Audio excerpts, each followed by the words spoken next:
우리가 사랑하지 못한다면 크리스찬이 아닙니다. 우리가 사랑하지 못한다면 예수님을 통하여서 내가 구원받았다고 이야기할 수 있는 사람이 아닙니다. 우리는 언제부턴가 기독교인들은 언제나 화가 차 있는 사람들이 되어버린지도 모르겠어요.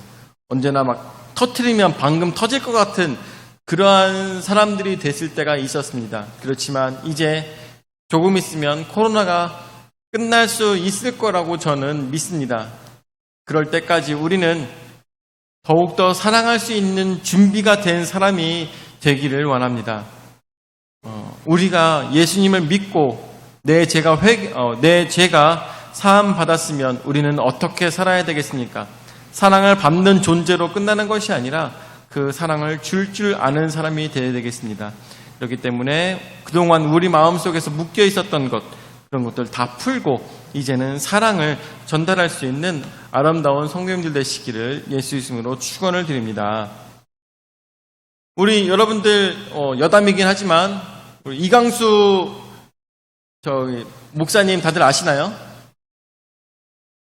다들 사역을 어떻게 하신 거죠? 저는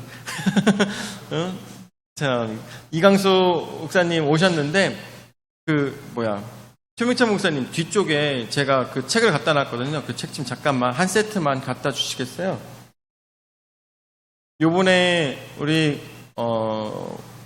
목사님께서 오셔가지고 이 책을 소개를 시켜주셨는데 책이 내용이 너무 좋더라고요.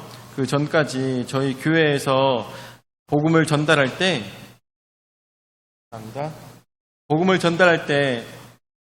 글 없는 책을 사용했었어요. 근데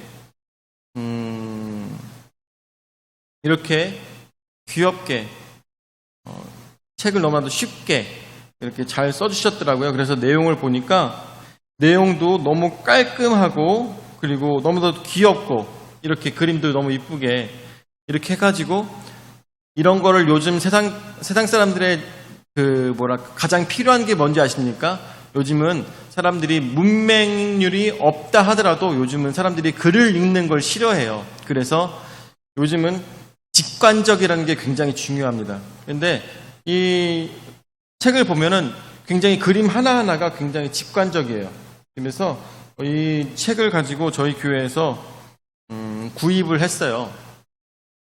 그래서 이 4권이 한 세트거든요.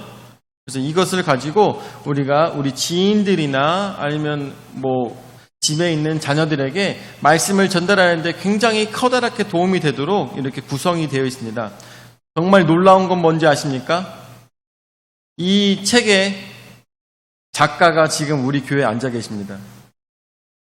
정말 놀랄 일이죠. 네, 이것을 받아가셔서선 작가 사인도 가능하지 않을까 이런 생각이 듭니다. 어쨌든 간에 여러분들 이 책을 뒤에다가 저희 교회에서 대량으로 구입했어요. 보시고선 이게 얼마나 좋고 귀한 내용인지 담임 목사가 강력 추천하는 내용이니까 여러분들 보시고 이것을 갖고 가셔가지고 말씀을 전달하는데 아름답게 사용됐으면 좋겠습니다. 아멘? 우리 교회가 언제부터 이렇게 믿음이 부족한 자들이 돼서 네, 한번 시간 되실 때가 아니라 반드시 뒤에 있는 저희 교회에서 대량으로 구입을 했습니다. 뒤에 구비되어 있는 책을 꼭 보시고 내용을 확인하시고 난 다음에 이걸 복음 전달하는데 귀하게 사용되시기를 예수 이름으로 축원을 드립니다. 아주 네. 자, 오늘 말씀 제목은 깨어있으라 라는 제목으로 말씀을 생각해 보도록 하겠습니다. 여러분들 오늘 이 성경 말씀이 마태복음 24장이 계속해서 마지막 때에 대한 내용이 계속 나오고 있습니다.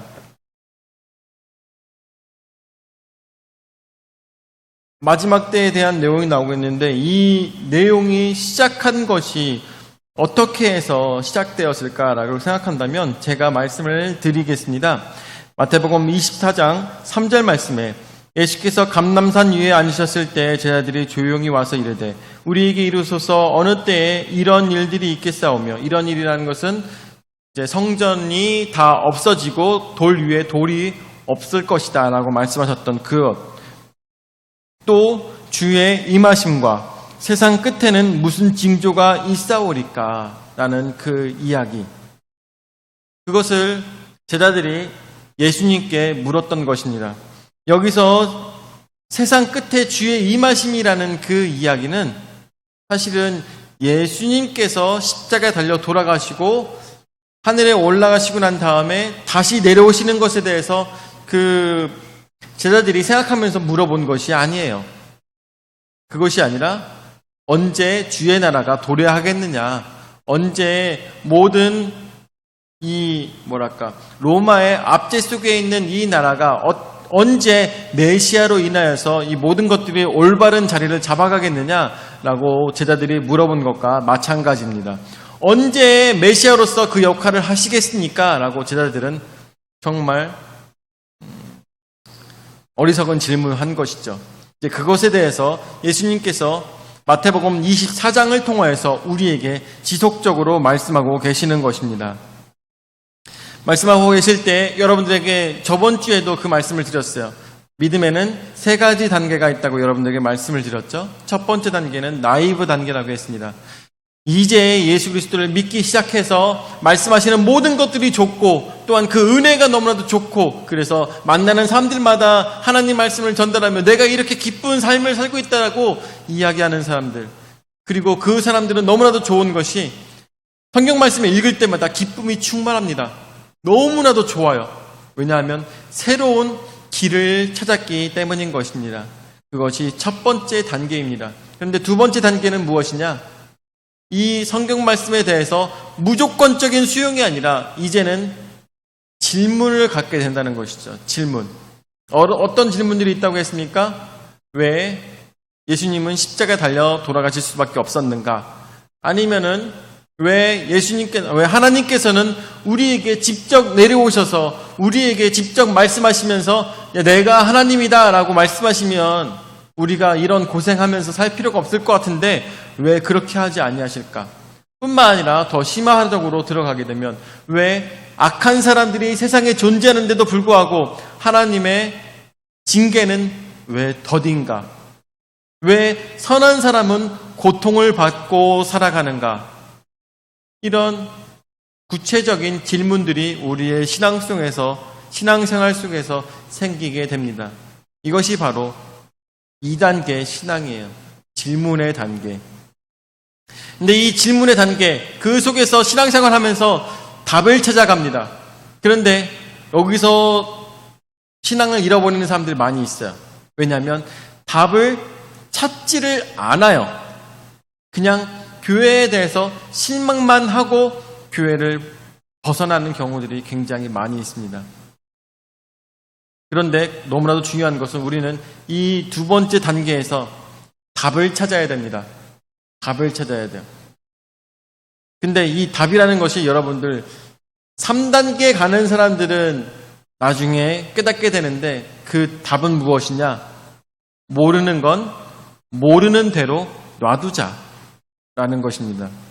모르는 건 모르는 대로 놔두자. 굳이 알려고 할 필요가 없다. 왜냐하면 여러분들 아버지의 뜻을 100% 이해하고 있는 자녀가 있습니까? 자녀가 있어요? 제가 모르긴 몰라도 우리 혜선이에게 있어서 세상에서 가장 신비로운 사람이 누구야? 아마 혜선이의 아버지일 거예요. 평생 알 수가 없고 이해할 수 없는 사람. 평생 알 수가 없고 이해할 수 없는 사람. 우리의 세상 살아가면서 한번 기억해 보십시오. 여러분들의 삶 속에서 가장 알 수가 없고 가장 이해할 수가 없는 사람이 여러분들의 인생 속에서 누구였습니까? 아버지와 어머니죠. 아버지와 어머니예요. 언제서야 이해가 됩니까? 언제서야 조금 이해가 돼요? 내가 아버지가 되고 내가 어머니가 돼야 간신히 조금 이해하기 시작하는 것입니다. 왜 그때 나에게 그렇게 행동하셨고 왜 나에게 그러한 모습을 보이셨으며 왜 나로 하여금 실망했을 때도 아무 말씀도 못하셨던 그 부모님의 모습이 그제서야 조금 이해가 된다는 것입니다. 그렇다면 부모님의 모습은 언제 가장 이해가 잘 될까요? 아마 전 생각할 때 죽기 바로 직전에 그제서야 인생이라는 것은 이런 것이구나라는 것을 그제서야 깨닫게 되지 않을까 생각합니다. 하물며 우리가 하나님에 대해서도 100% 이해할 수 있을까요? 어느 누가 100% 이해했다고 자신하며 이야기할 수가 있을까요? 저는 생각할 때 평생 살아간다 할지라도 우리는 하나님의 뜻뿐만 아니라 성경 말씀에 있는 내용도 30%나 이해할 수 있으려나 모르겠어요. 어느 누가 내가 하나님을 안다고 이야기할 수가 있겠습니까? 자, 그러는 상황 속에서 오늘 24장의 말씀은 저희에게 굉장히 애매모호하게 다가옵니다. 너무나도 어려운 말씀으로 다가오고 있어요. 24장 말씀, 저번 주에 여러분들에게 말씀을 드렸었죠. 저번 주에 어떤 말씀들을 드렸습니까? 예수님께서 나팔 부는 천사들과 함께 이 세상에 오시는 것에 대해서 말씀을 드렸었고, 또한 그 나라가 애기 뵌 자가 불쌍하게 되고 일하던 자가 모든 쟁기지를 놓게 되고, 이 모든 것들에 대해서 여러분들에게 말씀을 드렸었죠. 그런데 그러는 속에서 우리에게 명확하게 밝혀진 건 사실 없습니다. 그럼에도 불구하고 저는 이 강단에 지금 서 있는 거죠. 정확하게 밝혀진 것도 없는데, 그리고 여러분들에게 말씀을 드릴 때도 정확하게 말씀을 드리지 못해요. 왜냐하면 저도, 그리고 역사적으로도 지금 어느 누구도 마태복음 24장에 있는 말씀에 대해서는 확실하게 이렇다라고 이야기할 수 있는 학자가 없어요. 역사적으로 학자가 없어요. 종말론을 연구하는 자들도 반드시 이럴 것이다라고 얘기하는 종말론자는 없습니다. 이럴 것이다라고 얘기하는 것이지. 그렇기 때문에 오늘 말씀은 우리가 들어보면서 그렇다면 우리가 어떻게 행동해야 될까로 이것이 결부가 되어야 되는 것이지, 앞으로 무슨 일이 일어날 것이다라고 결부가 된다면 절대 오산이고 절대 잘못 해석했다는 것을 우리는 생각해야 될 것이에요. 앞으로 어떤 일이 일어날 것이다라고 생각하지 마시고, 그렇다면 내가 어떻게 살아야 될까를 먼저 거기에 첫 번째로 둬야 된다는 것을 꼭 기억하셔야 될 것입니다. 그래서 오늘 말씀은 정말로 지혜 있는 자가 듣게 될 것이고, 지혜 있는 자만이 말씀을 먹게 될 것입니다. 자, 첫 번째로 오직 아버지만 아시는 그날입니다. 여러분들, 그 날에 대해서 말씀을 드렸죠. 24장 말씀에서 이 사건들, 해가 가려지며 달이 핏빛으로 변하고, 그리고 지진이 나며, 이 모든 일들에 대해서 언제 일어났다고 했습니까?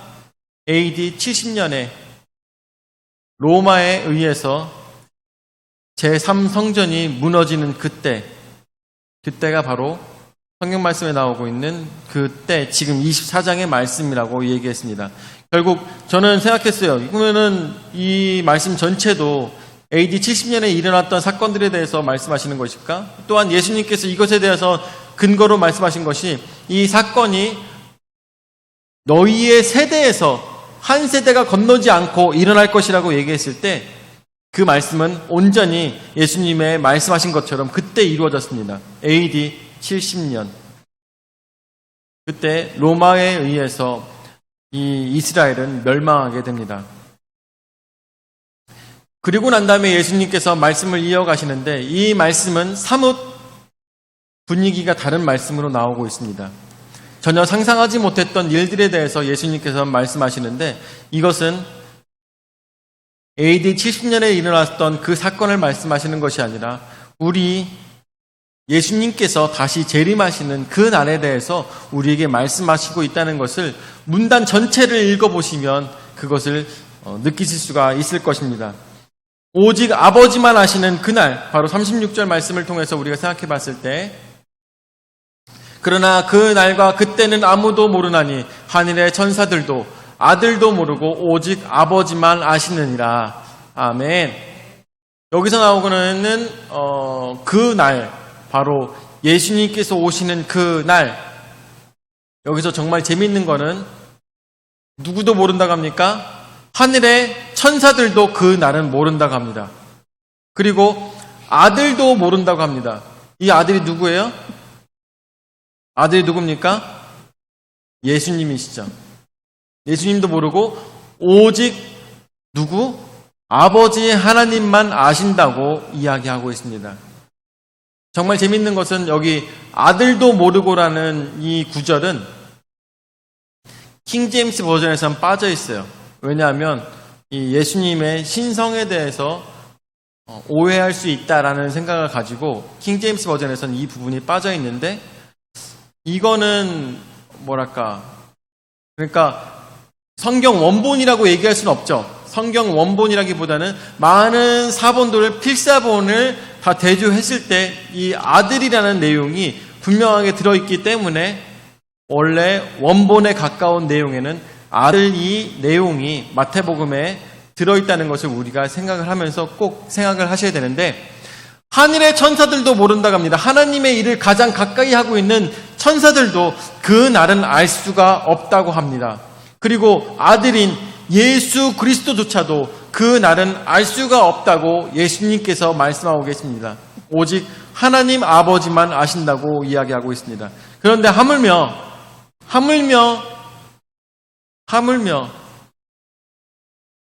한낱 선지자가, 아니면 한낱 목사가 그날은 이날이라고 이야기할 수가 있을까요?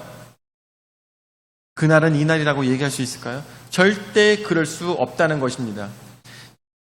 역사적으로 이 구절이 성도님들에게, 많은 믿는 자들에게 올바르게 해석되지 못함으로 인해서 많은 오해들을 일으켰죠. 어떤 일들이 있었습니까? 가장 기본적으로 우리가 생각나는 사건, 어떤 사건이 있었어요? 다미선교회가 있죠. 다미선교회. 그 날에 맞춰서 모든 사람들이, 그때가 94년인가요? 92년인가요? 맞나요? 92년에 모든 그 다미선교회에 믿는 사람들이, 다미선교회에서 많은 믿는 자들을 모았어요. 다들 우리에게 오시라고, 다들 오시라고 많은 사람들을 불러 모았습니다. 그러면서 92년 10월 몇 일인가, 하여튼 그날에 예수님께서 오시는 그날이라고, 바로 12시에 오시는 그날이라고 많은 사람들에게 광고하며 많은 교회에 있는, 다른 교회에 있는 많은 사람들을 끌어모았어요. 그리고 끌어모으고 난 다음에 지금부터 우리가 천국에다 예물을 준비해야 됩니다. 하늘에 아니라, 땅이 아니라 하늘에다 이것을 쌓아야 되는 것입니다. 그러면서 많은 성도들로 하여금 자신의 집을 팔게 하고 카드빚까지 지게 하면서 모든 재물을 다 다미선교에다가 바치게 했어요. 그러고 난 다음에 그 마지막 날, 1992년 10월달 그 날, 저는 기억하기를 수요일로 기억하거든요. 예? 10월 30일인가요? 그때가 저희 수요일이었던 것 같은데, 하여튼 간에 그날에 모든 다미선교회 사람들이 흰 옷을 입고 다 같이 모여가지고 부흥회를 했어요. 그리고 그 바깥에는 많은 취재진들이, 야, 저 사람들 휴거받는데, 저 사람들 휴거된대 하면서 카메라로 찍어대고 있었습니다. 11시가 됐을 때 얼마나 그 사람들이 뜨겁게 기도했겠습니까? 정말 평생 살아가면서 그렇게 뜨겁게 기도한 때가 없었을 것입니다. 그리고 11시 50분이 됐을 때 그들은 정말 예수님을 맞을 준비를 하고 있었어요. 그러다가 12시가 딱 됐을 때 어땠을까요? 12시가 딱 됐을 때 정적이 흐른 게 아니라 저들은 더 열심히 기도하였어요. 다미선교회 그곳에 들어가 있던 그 사람들은 더 열심히 기도했어요. 더 뜨겁게, 더 목이 찢어져라. 자신의 생명을 바치면서 생명이 닿을 때까지 정말 최선을 다해서 울부짖었습니다. 12시 5분이 됐어요. 그러니까 0시 5분이 되죠. 5분이 되고 10분이 되고 20분이 되고 결국에는 1시까지 됐는데도 아무 일이 일어나지 않았어요. 그때 무슨 일이 일어났을까요? 한 분이 나타났어요. 어떤 분이 나타났을까요? 예수님께서 나타났을까요? 아니에요. 한 남자가 일어나서 목사의 멱살을 잡기 시작했어요. 이게 어떻게 된 일이냐? 내가 가진 모든 것들을 다 바치고 내가 모든 것들을 다 교회에다가 담임 선교에 헌납을 했는데 이게 무슨 일이냐? 했더니 예수님께서 더디 오시는 것이다. 조금만 기다려라. 조금만 더 기다려라. 조금만 기다려라 하면서 하지만 예수님께서는 그날 여러분들 오지 않으셨습니다. 그때는 아무도 모르지. 아무도 모릅니다. 하늘의 천사들도 모르고 예수님도 그 날은 알 수가 없다고 하였습니다. 그리고 오직 아버지만 아신다고 하였습니다. 절대로 주판을 두들겨서 계산을 해서 그날이 해서 몇 곱하기 몇 더하기 이렇게 해서 나올 수 있는 날이 아니라는 것입니다. 그날은 오늘 말씀에 나오는 것처럼 도둑같이 임하는 날이라는 것을 우리는 꼭 기억해야 될 것입니다. 오직 그날은 아버지만 아시는 그날입니다. 자, 그날은 어떤 날인가? 두 번째로 인자가 임하시는 그날입니다. 자, 37절 말씀 보도록 할까요? 노아의 때와 같이 인자의 임함도 그러하리라. 38절에 홍수 전에 노아가 방주에 들어가던 날까지 사람들이 먹고 마시고 장가들고 시집가고 있으면서 홍수가 나서 그들을 다 멸하기까지 깨닫지 못하였으니 인자의 임함도 이와 같으리라 라고 말씀하고 계십니다. 노아가 방주를 만들어서 그 높은 산에다가 방주를 만들어가지고 많은 사람들에게 나가서 이야기했습니다. 조금 있으면 며칠이 지나면 하나님께서 우리에게 큰 비를 내리신다고 합니다. 우리를 심판하신다고 합니다. 그러니까 여러분들 오셔서 이 방주에 들어가셔서 큰 화를 피하세요 라고 노아와 노아의 식구들이 많은 사람들에게 얘기했습니다. 그런데 누가 왔습니까? 어느 누구도 노아를 찾아오지 않았습니다. 어느 누구도 노아를 찾아오지 않았어요. 그런데 사람이 오지 않았다고 해서 홍수가 오지 않은 것이 아닙니다. 방주에 사람이 조금 탔다고 해서 홍수가 오지 않았던 것은 아니라는 것이죠.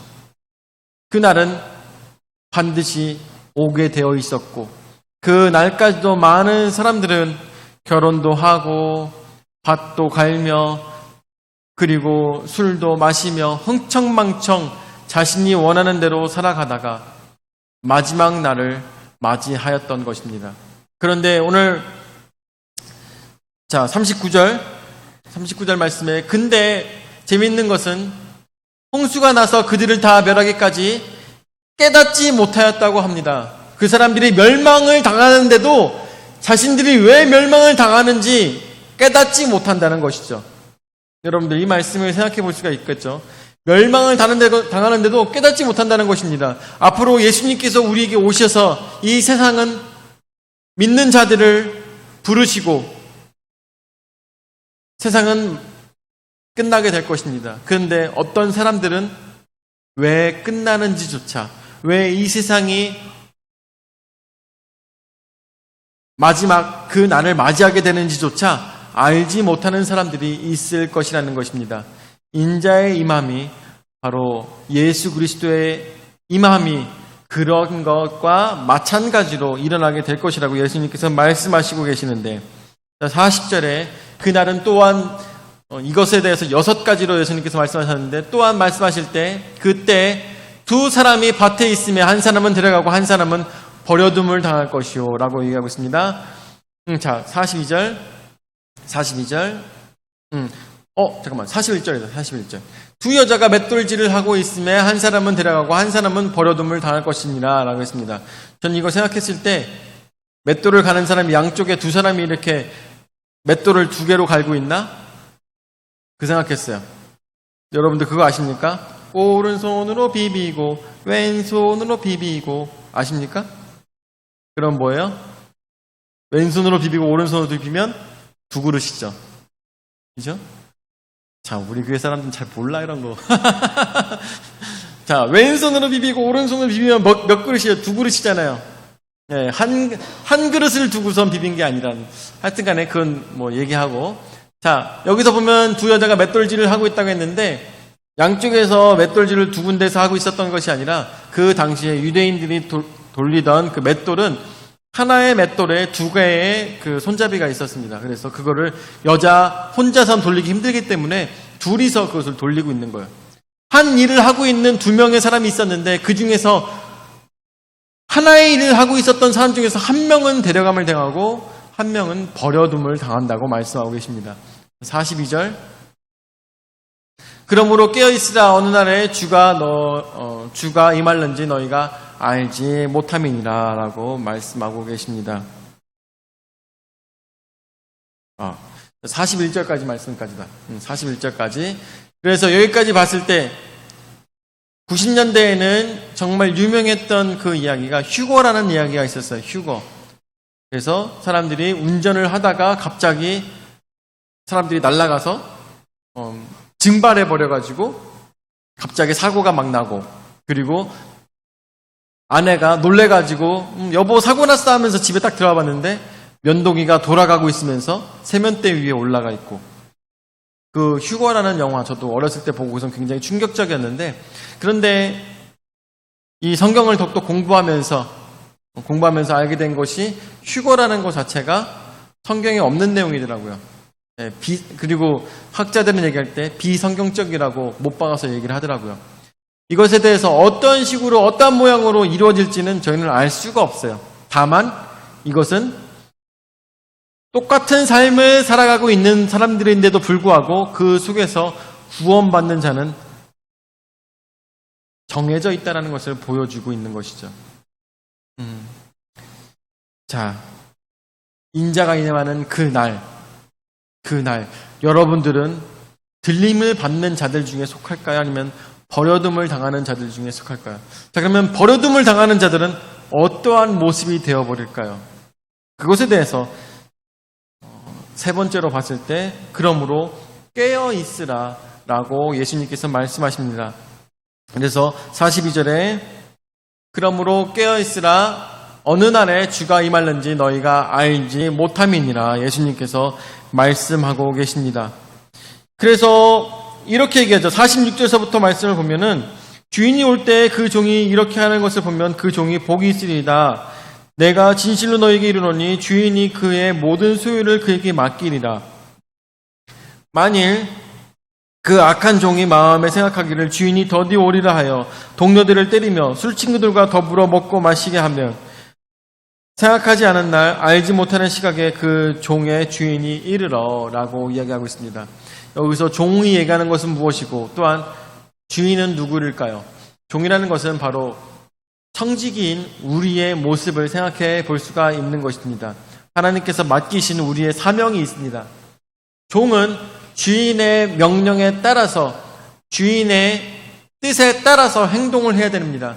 그것은 많은 빚진 자들에게 빚을 갚고 더 많은 수익을 낼 수 있는, 더 믿는 자들을 모으는 것이 바로 청지기로서 당연히 응당해야 될 일이라는 것입니다. 그런데 어떻게 했다고요? 이 종은 술을 마시며 친구들을 집으로 불러서 잔치를 베풀었다는 것을 우리가 생각해 볼 수가 있습니다. 결국 주인의 것을 가지고 자신이 흥청망청 써버리며 시간을 낭비했다는 것을 우리가 상상해 볼 수가 있는 것이죠. 그랬을 때 50절에 생각하지 않은 날 알지 못하는 시각에 그 종의 주인이 이르러, 주인이 왔습니다. 그리고 엄히 때리고 외식하는 자가 받는 벌에 처하리니 거기서 슬피 울며 이를 갈리라 라고 얘기하고 있습니다. 여기서 엄히 때리고 라는 말은 엄히 때리고라는 말은 이 헬라어 원어적으로 사지를 자르는 것에 대해서 얘기하고 있어요. 근데 사지를 자를 만큼 때린다는 얘기예요. 자를 만큼 때린다. 그 얘기는 엄청나게 몸이 갈라질 정도로 두들겨 맞는다는 얘기를 하고 있는 것이죠. 외식하는 자가 받는 벌에 처하리니 라고 얘기했습니다. 겉으로는 아버지의 말씀을, 주인의 말을 잘 듣는 청지기로서의 모습을 하고 있지만 속으로는 호시탐탐 주인의 것으로 누리며 살아가기를 바라고 있었던 그 외식하는 자의 벌을 받게 된다. 몸이 찢어질 정도로 매를 맞게 되고 또한 슬피 울며 이를 갈게 된다는 것을 이야기하고 있습니다. 여러분들, 슬피 울며 이를 가는 사람들 누가 기억이 납니까? 어디에 쫓김 받은 사람이 기억나십니까? 스올에 쫓김 받은 자들이 슬피 울며 이를 갈게 되는 것을 여러분들 성경 말씀을 통해서 많은 구절에서 이 말씀이 나오고 있죠. 스올에 쫓겨난 자들, 스올이 어느 곳입니까? 어둡고 컴컴한 곳입니다. 그렇지만 성경적으로 이야기했을 때 스올은 하나님이 계시지 않는 곳에 버려둠을 당하는 것을 스올에 버려둔다고 이야기하는 것입니다. 하나님이 안 계시는 곳, 이 세상에 하나님이 안 계신 곳이 단 한 군데도 없는데 하나님이 안 계신 그 스올이라는 곳은 도대체 어딜까요? 상상해 볼 수 있습니까? 바로 지옥을 얘기하는 것입니다. 지옥을. 여러분들 예전에 그런 얘기를 들은 적이 있습니다. 어린아이들이 평생을 두고 가고 싶어 하는 것이 어딥니까? 놀이동산이라는 것이죠. 놀이동산에 가고 싶어 합니다. 그리고 그 재밌고 아름답고 모험이 가득한 그곳에 가서 아이들은 그곳에서 가장 중요한 게 무엇일까요? 가장 중요한 것은 아마도 부모의 손을 꼭 잡고 잃어버리지 않는 것이 가장 중요할 것입니다. 그런데 그 좋고 그 아름답고 가장 재미있는 그 자리에 많은 돈을 들여서 그곳에 갔을 때 갔는데도 불구하고 그곳에서 우는 아이들이 있습니다. 그곳에서 슬피 우는 아이들이 있습니다. 그 아이들은 어떤 아이들입니까? 부모를 잃어버린 아이들, 아버지를 잃어버리고 어머니를 잃어버린 아이들은 그 재밌는 놀이동산에서조차 울고 있다는 것입니다. 스올은 바로 어쩌면 그거보다 더 심할 것입니다. 어떤 곳인지는 정확하게 알 수가 없어요. 저희도 정확하게 알 수가 없습니다. 다만 그곳이 어둡고 컴컴한 것이라는 것은 알고 있고, 또한 예수님께서 말씀하실 때 그곳은 영영한 불이 피어나는 곳이라는 것을 알고 있고, 여러 가지로 예수님께서는 비유로 말씀해 주고 계십니다. 그렇지만 한 가지 꼭 기억해야 될 것은 그곳이 어떤 곳인지 모르지만 그곳은 나의 아버지인 하나님이 계시지 않는 곳이라는 것을 우리는 기억해야 될 것입니다. 그곳은 어떤 곳일지 알지 모르겠지만, 알 수가 없지만 꿈도 희망도 없는 곳이라는 것을 우리는 기억해야 될 것입니다. 그곳에 누가? 버려둠을 당한 자들이 그곳에 버려지게 된다는 것을 우리는 기억해야 될 것입니다. 자, 오늘 말씀을 통해서 여러분들 어떤 자들이 그곳에 가 있습니까? 바로 깨어있지 못한 자들이 그곳에 가는 것입니다. 그러므로 42절 말씀에 다시 한번 보죠. 42절 말씀에 그러므로 깨어있으라. 어느 날에 너희 주가 임할는지 너희가 알지 못함이니라. 여기서 말씀하시는 깨어있으라는 말은 무슨 얘기입니까? 오늘도 나의 청지기의 역할을 주 안에서 잘 감당하며 살아가라는 것입니다. 절대 내일 안 오실 거야. 절대로 이따가 안 오실 거야. 절대로 모레 안 오실 거야. 그런 마음을 가지고 오늘 흥청망청 살지 말고 깨어서 오늘 오실까? 내일 오실까? 도둑처럼 오신다고 하는, 도둑이 예고하고 옵니까? 천사소녀 네티 같은 경우는 예고하고 오던데, 루팡도 예고하고 오고 그러긴 하는데, 정말 도둑들은 어떻게 와요? 예고 없이 옵니다. 그날은 언제 올지 모르는 것이에요. 그러므로 우리는 깨어 있어야 되는 것입니다. 오늘 이 자리에 모이신 모든 분들은 깨어서 기도하시는 분이신 것을 믿습니다. 또한 예수님을 찾는 자들인 것을 알고 있습니다. 깨어 있기 때문에 이 자리에 함께 하시는 것입니다. 깨어있기 때문에 내가 크리스찬이라고 외치며 하나님의 말씀을 사모하는 것이고, 오늘 이 자리에 계시지 못하더라도 온라인으로 예배를 드리시는 분들 모두 다 깨어있기 때문에 우리가 이 자리를 사모하는 것입니다. 오늘 여러분들 깨어있는 자가 승리자가 되는 것입니다. 깨어있는 자가 살아있는 자가 되는 것입니다. 깨어있는 자가 버려지지 않는 자가 되는 것입니다.